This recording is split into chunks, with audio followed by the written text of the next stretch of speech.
Boa noite, estão me ouvindo?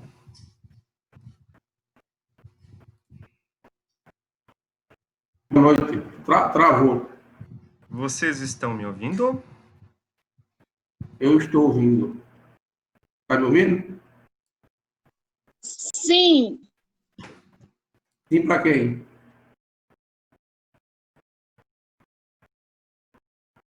Oi, oi, oi. Está me ouvindo? tô ouvindo. Então tá bom. Bom também. Estão me ouvindo, galera? Ô, Cícero, essa semana que foi seu aniversário, tô te ouvindo, senhor. Terça-feira. Manual. Terça-feira, Nem, ó, nem parabéns. Deus parabéns. No dia 3 eu dei os parabéns a você. Esqueceu de mim. Uhum. Galera, vocês estão me ouvindo? Estamos. Fechado. Pessoal, então vamos lá. Hoje é 10 de setembro. Mais uma aula de perícia e arbitragem, né? Hoje é a nossa revisão para N1. Semana que vem nós temos a nossa avaliação N1, né? O conteúdo da N1 para perícia e arbitragem é o conteúdo estudado nas aulas 1, 2, 3 e 4, certo? É basicamente uma ordem cronológica. Nós, na primeira aula, abordamos os aspectos introdutórios da perícia e arbitragem, né? Conhecemos o que é perícia, quais são os tipos de perícia, o que é perito contábil, e quais os tipos de perito contábil existentes, né? Na nossa segunda aula, nós continuamos a nossa abordagem aprendendo, conhecendo um pouco mais desta especialidade da contabilidade. Meus queridos, o conteúdo para nenhum basicamente está no material de apoio, que é os recursos didáticos disponibilizados no portal do aluno. Então, lá nos slides, vocês encontrarão o conteúdo que cairá na avaliação N1 e também as videoaulas, né, de 40 minutos e as videoconferências, que foram os momentos que nós tivemos de debate e discussão sobre o conteúdo abordado. Na nossa terceira aula, nós abordamos as obrigações, os requisitos, os princípios, os deveres, as particularidades do perito em relação ao código de processo, ao novo Código de Processo Civil, né? Lá na nossa terceira aula, nós vimos o que o perito contador tem que saber sobre o Código de Processo Civil relacionado à perícia. E na nossa última aula, nós trabalhamos de que forma o perito contador deve apresentar ao juiz após a sua intimação de nomeação. Ou seja, galera, na nossa N1, nós trabalhamos somente aspectos teóricos, normas e legislações, ok? Hoje eu trouxe para vocês algumas questões, ok? Que nós vamos trabalhar juntos aqui, vamos resolver juntos, para que vocês possam ter noção de como eu vou trabalhar essas questões de perícia e arbitragem na prova, na avaliação. Essas questões já estão disponibilizadas no portal do aluno, ok? Então, para quem não baixou, baixa lá, tá bom? E hoje a gente vai resolver elas todos juntos, de uma forma participativa, tá bom? Então, hoje está comigo Cícero, Fabiola, Gabriel, Naira e Nelson, ok? Pessoal, eu vou compartilhar na tela agora e a gente vai resolver juntos, tá? Eu quero a participação de todos, tá bom? Sem medo de errar, ok? Claro, com o intuito de acertar.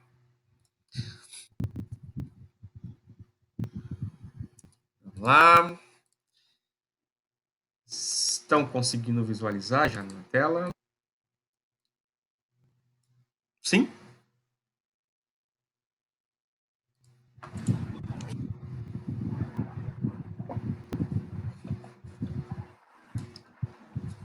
Vamos lá. Vamos começar a questão 1. Pessoal, vamos lá. Escolha a opção que... Vocês estão visualizando bem aí, pessoal? Sim? Beleza. Escolha a opção abaixo. No curso de um processo judicial, o juiz Newton... Aí a gente vai escolher uma dessas palavrinhas, uma dessas ordens aqui. Contratou, nomeou, escolheu. O que vocês acham? Vamos ler e depois a gente responde junto. No curso de um processo judicial, o juiz Newton contratou, nomeou ou escolheu um perito com a finalidade de se avaliar as alegações financeiras reclamadas pela parte autora do processo. José Carlos, parte recorrida, contratou, nomeou ou escolheu o contador Antônio para verificar os trabalhos do perito designado pelo juiz Newton. Em um litígio submetido à arbitragem, o juiz arbitral Marcos contratou, nomeou ou escolheu o contador João para responder os quesitos necessários para amparar a sentença arbitral. Então vamos lá, vamos começar lá no início. No curso de um processo judicial, o juiz Newton, representando o judiciário, contratou, nomeou ou escolheu um perito. O que vocês acham? Nomeou. Para mim, nomeou. Nomeou? Beleza. Isso. Ficamos com C e D. Beleza. Com a finalidade de se avaliar as alegações financeiras reclamadas pela parte autora do processo. José Carlos, parte recorrida, nomeou, contratou ou escolheu? Ele contratou. Eu acho. Contratou. Alguma opinião contrária? Contratou o contador Antônio para verificar os trabalhos do perito designado pelo juiz Newton. Em um litígio submetido à arbitragem, o juiz arbitral Marcos nomeou, contratou ou escolheu? Escolheu. Ok. Então, conforme vocês responderam, né? O gabarito C. Nomeou, contratou, escolheu. Exatamente. Um acerto para vocês. Essa a resposta correta. Alternativa C.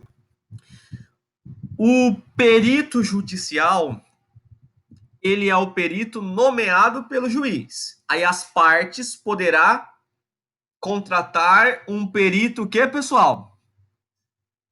Como que chama o perito que é contratado pelas partes? Assistente. Exatamente. Perito, contador assistente, ok? Para representar as partes, para verificar o trabalho do perito nomeado pelo juiz. E no caso, quando é a perícia arbitral, o perito ele é escolhido, tá bom? Ele não é nomeado e nem contratado, mas ele é escolhido pelo juiz arbitral. Pessoal, e ok. Agora vamos para a próxima questão. É uma questão que caiu no exame de suficiência de 2014/1. De acordo com a NBC PP01, perito contábil, relacione os tipos de impedimentos apresentados na primeira coluna com as situações descritas na segunda coluna e, em seguida, analise a opção correta, né? Então, vamos lá, galera. Eu tenho 1, 2 e 3. 1 é impedimento legal. 2, impedimento técnico-científico. E 3, suspeição. Então, vamos lá. Vamos relacionar com a coluna abaixo, né? Vamos lá. Ser herdeiro presuntivo ou donatário de alguma das partes ou dos seus cônjuges. Vocês acham que, nesse caso, o impedimento é impedimento legal, impedimento técnico-científico ou suspeição? O exemplo, perito nomeado é herdeiro de uma das partes, é filho de uma das partes. O que vocês acham? Impedimento legal. Impedimento legal. Impedimento legal? Eu acredito que seja. Alguma opinião Porque contrária? é a parte interessada. Alguma opinião contrária? Não? Tá. Então vamos para a próxima. Tiver mantido nos últimos 2 anos ou mantenha com alguma das partes ou seus procuradores relação de trabalho como empregado. Ou seja, vamos supor que o perito é o contador de uma das partes. Suspeição. Certo.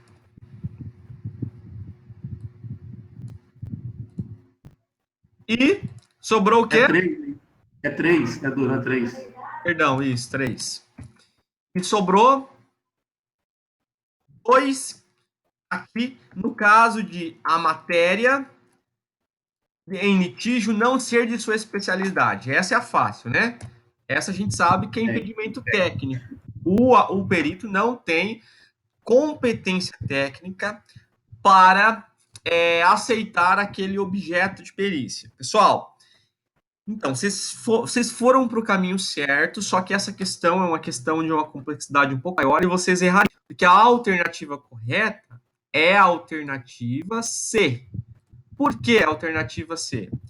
Por quê?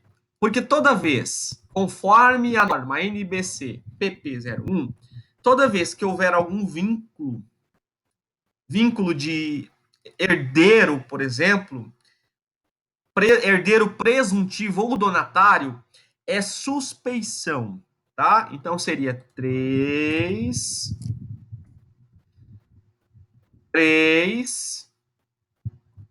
e quando o perito manter algum tipo de relação de trabalho como empregado com uma das partes ou com o procurador, é impedimento legal, tá? De acordo com a NBC PP01. Então é 312, ok? Mas vocês foram bem. Então, Foi assim, bem bom. e um Se erro. fosse na prova, fica 0. Também não. É. Então, aqui vocês tinham acertado uma e a outra. Então, vamos aqui para a questão 3, lá do exame de suficiência contábil de 2012/1. O perito contador deve declarar-se suspeito quando, após nomeado, contratado ou escolhido, verificar a ocorrência de situações que venham suscitar suspensão em função de imparcialidade ou independência e, desta maneira, comprometer o resultado do seu trabalho em relação à sua decisão. Assinale a opção que não apresenta uma situação que não configura um caso de suspeição, ou seja, uma situação que não tem nada a ver com suspeição. A alternativa A filha de uma das partes tem uma dívida em atraso com o perito contador. Vocês acham que, nesse caso, o perito deveria ser suspeito? O perito é suspeito? Hã? Não, não. Tá. É igual o outro. Ó, presta atenção. Assinale a opção em que a situação não configura um caso de suspeição. Ou seja, o caso de impedir o perito de realizar o trabalho. Por exemplo, eu fui nomeado como perito, certo? Só que a filha de uma das partes tem uma dívida comigo. Isso pode comprometer a minha imparcialidade? Aí pode. Então. Tá devendo, tem que pagar. Então. Não, eu não tinha pensado não, verdade. Então, a alternativa A seria a opção que apresenta uma situação que não configura um caso de suspeição? Ou seja, é a opção que o perito que não prejudica a imparcialidade do perito? Essa questão aqui é pegadinha, tem que tomar cuidado. Porque aqui ele não está pedindo a opção que configura caso de suspeição. É a que não configura, ok? Então não é a alternativa A, porque a alternativa A vai prejudicar a imparcialidade do perito. Porque a filha de uma das partes deve o perito, ok? É que vocês entenderam inicialmente que eu acho que era a questão que, no caso, prejudicava a imparcialidade do perito. Aqui é não prejudica a imparcialidade do perito. Alternativa B. O perito contador é herdeiro presuntivo da esposa de uma das partes. É essa? Não. Ok. O perito contador não é especialista na matéria em litígio. Isso, C de Cícero. Essa aí. Ok. D. Um dos litigiantes é amigo íntimo do perito contador. Também é suspeição também. Ok. Por que a C não é suspensão, galera? O perito não é especialista na matéria em litígio. Por que não é suspeição? É técnico, Porque né? é um impedimento técnico. Exatamente, porque esse caso é impedimento técnico-científico, ok? E não suspeição.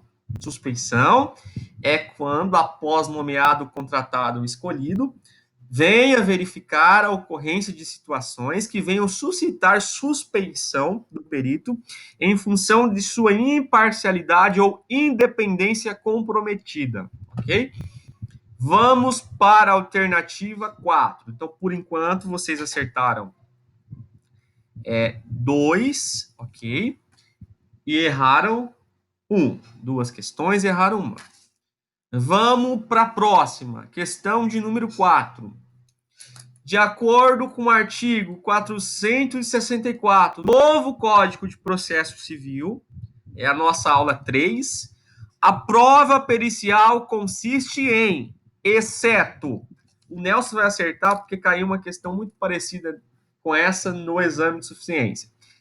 Alternativa A, exame, vistoria, observação, avaliação. O que vocês acham? Fala aí, ô Nelson. Ó, a prova pericial consiste em... A questão é parecida, só que eu acho que aí vai ser observação. Alguém tem opinião contrária ao Nelson? Gabriel, Fabiola. De acordo com o 464 do Código de Processo Civil, a avaliação pericial consiste em, exceto, eu sei que ela consiste em exame, avaliação e vistoria. Observação eu acho que não é. Exatamente. Eu nem sabia que... Exatamente. Eu estou entre a vistoria e a observação. Isso, exatamente. A alternativa C, a correta. A prova pericial consiste em exame, vistoria e avaliação. Observação não faz parte da prova pericial, tá? Conforme o código, o artigo 464 do novo Código de Processo Civil. Tanto que na prova do CRC estava mais ou menos assim. Entendi. Beleza. Alguém aqui conseguiu aprovação na prova no exame de suficiência? Eu não fiz. Muito cheio de coisa, semestre puxado. Tá. A Roberta conseguiu. Robertinha quebra tudo. Professor, Oi. inclusive na prova do CRC, estava parecida, a questão era parecida com essa, só não tinha um exceto. Entendi. E lá exame, vistoria, só uma outra. E mas assim, eu tinha marcado a avaliação, só que depois eles levaram em consideração o exame.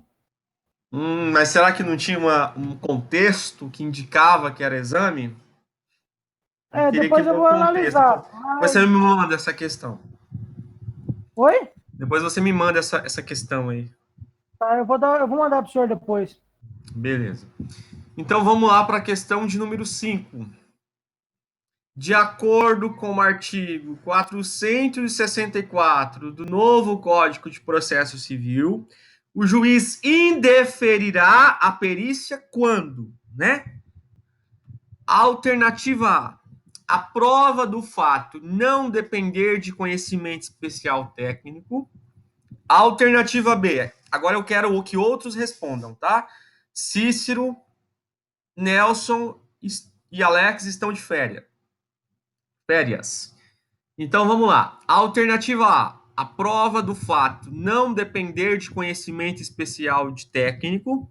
Alternativa B: o perito recusar o trabalho. Alternativa C: o perito ser filho do juiz. Alternativa D: nenhuma das alternativas. Ou seja, né? De acordo com o artigo 464 do novo Código de Processo Civil, o juiz indeferirá a perícia. Indeferir é assim: a perícia está em andamento, de repente o juiz vai lá e fala, não vai precisar mais de perícia, eu vou indeferir. Qual que é a alternativa correta? É a alternativa A, quando a prova do fato não depender de conhecimento especial de técnico, quando o perito recusar o trabalho, se o perito ser filho do juiz, ou a alternativa D, nenhuma das alternativas. Por favor. Eu tenho aqui comigo Felipe, tenho Naira, tenho a Luciene, Gabriel, Edilene e Fabiola. Por favor. Eu acho que é a D. Eu acho que é A. Tá. Nós tivemos a D e a A. O Gabriel acha que é a D, a Fabiola acha que é a A. Então a gente vai saber a opinião dos outros. Então vamos lá, nós temos um voto para D e um para A. Quem está falando agora? Eu acredito que seja o Felipe. A alternativa A. Quem está falando? Professor, foi eu que falei a A, não foi Fabiola, não. Perdão. É Naira então, que falou. Naira acha que é a A. Gabriel acha que é a D. Quem mais que acha que é a A?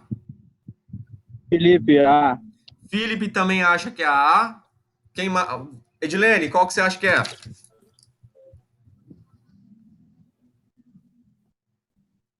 Edilene está sem áudio. Fabiola, qual que você acha que é? Eu acho que é D. D, beleza. Luciene, qual que você acha que é? Quem está com um problema no áudio pode escrever, tá? Eu acho que é A, professor. A Luciene acha que é a A. Vamos lá, deixa eu ver. Foi todos, né? Vamos colocar o Alex aqui. O Alex participou pouco das outras respostas. Alex, você acha que é A ou a D? Edilene acha que é a A. Alex? A D. A D. E por um voto vocês acertaram. Realmente é a A. Nós tivemos 4 votos na alternativa A e 3 na alternativa D. Eu vou explicar por que é a alternativa A. Quando nós falamos de indeferimento, nós estamos falando um fato que leva o juiz a indeferir a perícia, né? Então, por exemplo, por que o juiz solicita a assistência de um perito? Porque ele não tem condição técnica para julgar aquilo, ele precisa de uma opinião, né? De uma opinião de um profissional especializado, né? Nem uma opinião, ele precisa de uma prova técnica científica daquele objeto de perícia. Mas, se durante o processo da perícia ele tiver novas provas, entendeu? Concretas, ok? Ou então ele perceber que aquela perícia já não precisa mais de conhecimento especial, ou seja, o juiz perceber que ele não precisa mais de assistência, ele pode indeferir a perícia. É assim que funciona. Então, a alternativa correta é a alternativa A. A alternativa B não é, né? Porque o perito recusar o trabalho não faz sentido. É lá no início que o perito tem essa opção.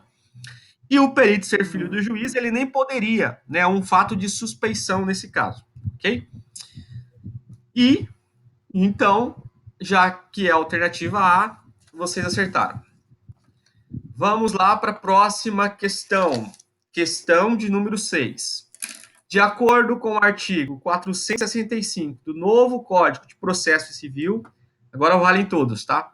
De acordo com o artigo 465 do novo Código de Processo Civil, em relação ao prazo para entrega do laudo e nomeações, alternativa A: o juiz nomeará perito especializado no objeto da perícia e fixará de imediato prazo para a entrega do laudo. Não tá aparecendo.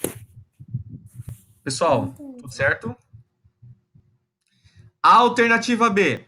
O juiz nomeará perito especializado no objeto da perícia e fixará o prazo de 15 dias para a entrega do laudo. Alternativa C. O juiz nomeará perito especializado no objeto da perícia e fixará o prazo de 30 dias para a entrega do laudo. Alternativa D, nenhuma das alternativas. E aí, galera, qual alternativa vocês acham que é?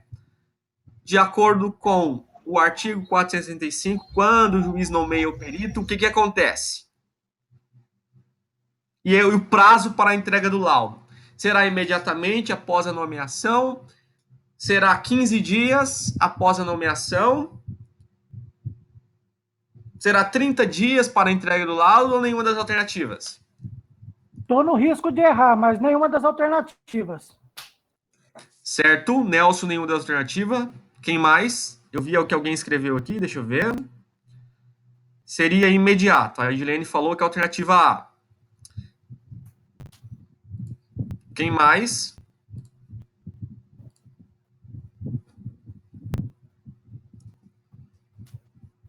Ninguém mais? Eu vou de D também, porque é o juiz que determina o prazo. Pode ser 1 dia, 2 dias, 10 dias, ele para determinar. Não está expresso o prazo correto. Então, D de dado. D de Deus. Tá, beleza. Então, nós temos 2 votos contra 1.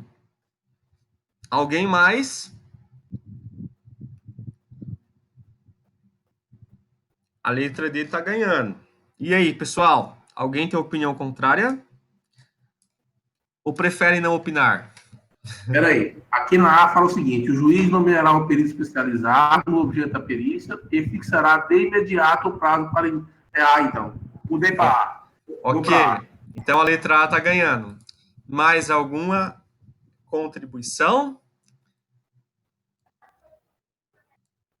Exatamente. A alternativa correta é a alternativa A, porque lá no artigo 465 do novo Código de Processo Civil, diz que o juiz vai nomear o perito e imediatamente vai estabelecer o prazo previamente para a entrega do laudo, né? Porque existe, quando está em um trâmite judicial, existe prazos legais para a tramitação do processo. Então, o juiz, ele já sabe, ele já tem um planejamento de quando que ele vai precisar dessa prova pericial, que é antes do julgamento, né? Então, ele já nomeia o perito e já estabelece o prazo para a entrega do laudo. Então, a alternativa correta é a alternativa A, ok? Os queridos, seguinte, a nossa prova será na semana que vem, tá bom? Ela será realizada lá na plataforma do SAF, ok? Vocês terão a prova será disponibilizada a partir das 18 horas e vocês terão um prazo de 3 horas, porque essa disciplina é 60 horas. Então, vocês terão um prazo de 3 horas para realizar a prova. Eu só vou confirmar se realmente é uma disciplina de 60 horas e falo para vocês. Se eu não me engano, é 60. Mas aí, no caso, das 18... Será das 18 horas, ok? O questionário, ele estará disponibilizado a partir das 18 e até às 23 horas e 53 minutos. Só que a partir do momento que você começa a responder as questões, o relógio começa a cronometrar. E vocês terão 3 horas para responder as questões. Entendido?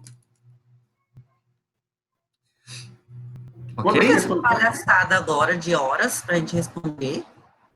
Não entendi. Por que agora essa palhaçada de ter horas para a gente responder, professor? É porque assim, o Fabiola, a maioria das instituições trabalha dessa forma, tá? É como se você estivesse fazendo a avaliação presencialmente.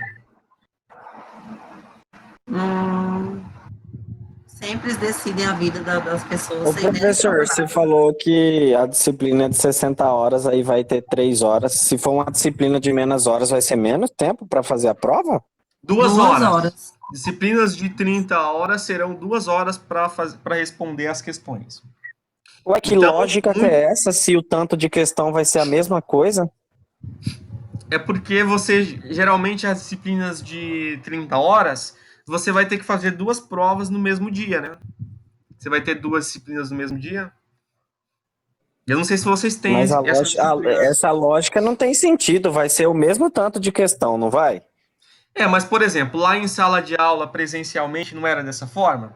Vocês faziam uma prova e faziam a outra depois, não era? Lembra que a gente teve a auditoria? Que era Ah, casado? muito Vocês estranho isso faziam, aí. vocês faziam a prova do primeiro horário e no segundo horário faziam uma outra prova. Então, é por causa Se eu disso. tenho menos tempo, teoricamente eu tenho que ter menos questões. Aí é padrão da instituição, tá, pessoal? Enfim, Beleza. então, assim, toma cuidado lá quando vocês... Pode falar, Cícero. Não, vou para a próxima questão, não dá tempo. Falta só 5 minutos para acabar a aula. 5 minutos para acabar a aula? É Ué, 8h10, é 8h05. já? Então tá bom. Vamos para a próxima. Depois de um negócio de 30, de 60 aí, que tá acabando aí. Conforme inciso 2 do artigo 465, após a nomeação, o que o perito deverá apresentar em 5 dias? Respondam. É uma questão dissertativa.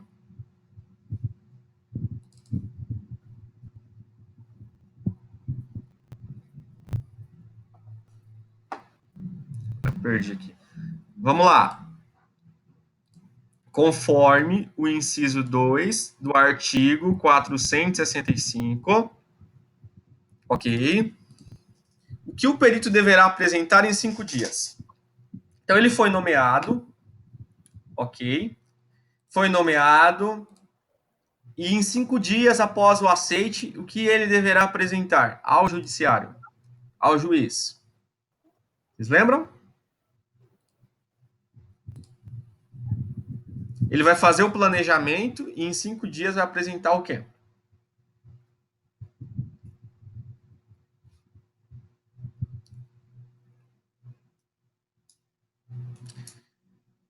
Então, lá no inciso 2 do artigo 465, fala que após a nomeação e aceite, aí nós vimos, né, na nossa última aula, que o perito tem que fazer o planejamento previamente para ele saber o que ele vai cobrar. Então, após a nomeação, o perito vai ter 5 dias, ok, para apresentar a proposta de honorários, ok, o currículo, né, provando que ele tem especialidade técnica para aquela perícia, ok, e as informações referente os contatos profissionais, que é o endereço eletrônico e o contato que o judiciário vai ter para intimar esse profissional, tá? Então, são 3 requisitos. Lembrando que antes de apresentar, levantar quanto que ele vai cobrar, ele já tem que fazer o planejamento. Aí o planejamento consiste na nossa última aula, que é a norma lá que fala, né, como que faz o planejamento, qual que é o objetivo do planejamento. Aí nós temos aqui a nossa questão de número 12. Qual o objetivo do planejamento, né? Aí você vai lá na última aula, no último slide, que vai ter lá o objetivo do planejamento, que é conhecer o objeto da perícia, levantar a complexidade dessa perícia, que é após o planejamento que o perito vai elaborar a proposta de honorários, tá bom? Então, pessoal, nós temos 4 minutos para encerrar a nossa aula, mas no conjunto de todo o conteúdo, grande parte do conteúdo, tá? Todo é muito, grande parte do conteúdo que nós trabalhamos durante as nossas aulas. 1, 2, 3 e 4, ok? 6 questões objetivas. Sim. E nós temos mais algumas questões dissertativas. Então, o que eu vou pedir para os senhores fazer? Estudem para para N1, com base nessas questões aqui, tá? Que eu vou trabalhar a avaliação de vocês com base nessas questões. As questões é justamente para vocês revisarem. As questões nos próximos dias, tá? No final de semana, eu já corrijo e já te entrego o quanto antes, né? Para que você possa estudar. Mas, basicamente, pessoal, as questões dissertativas, elas foram elaboradas de acordo com os slides, tá? Então, as respostas estão todas lá no slide, tá, pessoal? Então, ferramenta de estudo para nenhum. Material de apoio disponibilizado no portal, ok? Que são os slides. E também os videoaulas, os vídeos que nós abordamos durante as nossas aulas, tá? Eu vou pedir para vocês que assistam novamente o vídeo do planejamento de perícia, tá? Que o planejamento de perícia é um assunto um pouco de maior complexidade. Nós tínhamos poucos alunos na videoconferência da aula passada, muitos faltaram.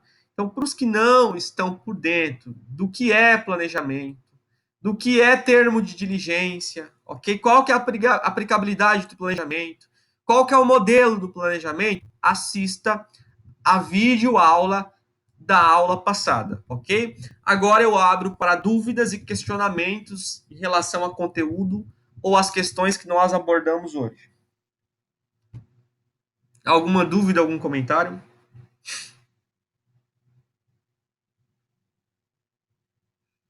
No momento aqui, não. Ok. Alex, tudo certo? Cícero, Edilene, Fabiola, Gabriel, Luciene, Naira, Nelson, Felipe, tudo certo? Bom, eu não tenho dúvida nenhuma, eu só fiquei pensando naquela que era para que o Cícero escolheu como letra A. Certo. B depois mandou a A. Tá, essa daqui. Naquela a questão lá, 6. eu uso com ela porque eu estava pensando que depois, como eu falou, faltou aula, né? O juiz nomeará o perito especializado com o objetivo de fixar prazo imediato. Eu achava que o perito estipulava o prazo. Claro, Não. também tem um tempo... Porque eu achava que ele apresentava o planejamento e no planejamento apresentava o... Não. É assim, ó. prazo. Quando o perito recebe a intimação de sua nomeação, já vai estar a fixação do prazo. Então, o perito já vai saber quanto tempo que ele vai ter que desenvolver o trabalho para entregar o laudo, entendeu? Então, ele já vai aceitar sabendo das condições impostas pelo juiz, ok? Porque o juiz ele precisa daquele laudo para cumprir o prazo dos trâmites processuais, né? Do processo. O que pode acontecer? Durante o trabalho, pode surgir alguns imprevistos, né? Que pode impossibilitar a entrega do laudo pelo perito no prazo previsto pelo juiz. Aí, o perito vai diligenciar o juiz pedindo postergação do prazo, né? Aí lá no Código de Processo Civil diz que o juiz pode postergar esse prazo. E qual é o prazo que ele pode postergar, galera? Vocês lembram? Mais 30 dias? Metade do prazo originalmente previsto. Então, por exemplo, se o prazo original era 30 dias, o juiz poderá postergar mais 15, que é metade do prazo original previsto. Beleza, agora entrou. Beleza. Professor, outra coisa, e as notas dos exercícios dos 3 pontos? Eu vou terminar de corrigir esse final de semana, tá? E na segunda-feira já vai estar disponível para vocês. Então, pronto. Beleza? Então é isso, eu agradeço a participação de todos. E no processo de estudo, tendo alguma dúvida, tá? Por favor. Professor, uma dúvida. Claro. Depois que a gente finalizar a prova no SAF, ele já vai mostrar a pontuação? Não. Sim, a nota final, sim. Agora, a correção das alternativas, não. Então, tipo, digamos que lá dá 7. Isso não significa que você realmente tirou 7, né? Não. O que eu quero dizer é assim, que não vai trazer feedback das questões. Por exemplo, não vai trazer a resposta. Por exemplo, eu tenho a questão 6. Aí eu tenho A, B, C e D. Um exemplo. Não vai aparecer assim. Vai aparecer que você acertou ela, ok? Agora não vai. Se você errar, não vai aparecer a alternativa correta, tá? Mas a nota já vai aparecer para você. Tá. Então, na hora que a gente fizer a prova, na hora que finalizar, a gente já vai saber quanto que a gente tirou na média.